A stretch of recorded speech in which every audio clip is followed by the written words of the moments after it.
ஆசீர்வாதமான நாள். நான் இன்று உங்களோடு ஒரு விசேஷ காரியத்தை பகிர்ந்து கொள்ளப் போகிறேன்.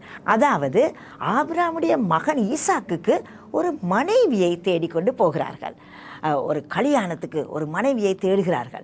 அப்பொழுது ஆபிரகாமுடைய ஊழியக்காரர்கள் போகும் பொழுது அவர்கள் தேவனிடத்திலே ஒரு அறிகுறியை கேட்கிறார்கள். அதாவது அவர்கள் தாகத்தோடு நடந்து போகும் பொழுது ஒரு பெண் இந்த கிணத்தண்டிலே வர வேண்டும், அவர்கள் இந்த ஆபிரகாமுடைய ஊழியக்காரருக்கும் தண்ணி கொடுக்க வேண்டும், அவர்களுடைய ஒட்டகங்களுக்கும் தண்ணீர் வாய்க்க வேண்டும் என்ற ஒரு குறியை அவர்கள் தேவனிடத்திலே கேட்கிறார்கள். அப்படி நடந்து போய் கொண்டிருக்கும் பொழுது தாகத்தோடு அந்த இடத்துக்கு வருகிறாள் ரெபேக்காள். வந்து என்ன செய்கிறார், ஆபிரகாமுடைய ஊழியக்காரரிடம் கேட்கிறார், நீங்கள் தாகமாக இருக்கிறீர்கள், உங்களுக்கு தண்ணி கொடுக்கிறார். அதே போல அந்த ஒட்டகங்களுக்கும் தண்ணி பாய்க்க கொடுக்கிறார். அந்த தேவன் கேட்ட அந்த அறிகுறியை அவர்கள் காண்கிறார்கள் இந்த ரெபேக்காவுடைய வாழ்க்கையிலே. ரெபேக்காவுடைய வாழ்க்கையிலே ஒரு திட்டம் இருந்தது. தேவன் அந்த குறியை காண்பிக்கிறார். எங்களுடைய வாழ்க்கையிலும் தேவனுடைய சித்தங்கள் திட்டங்கள் இருக்கிறது.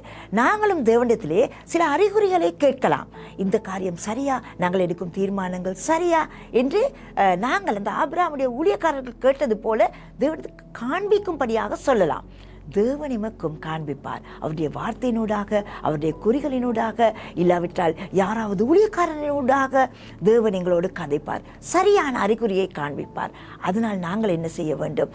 சரியான தேவனுடைய சித்தம் இன்னதென்று நாங்கள் தேட வேண்டும். தேடுபவர்கள் கண்டறிவார்கள். தேவன் தாமே உங்களை ஆசீர்வதிப்பாராக. நன்றி.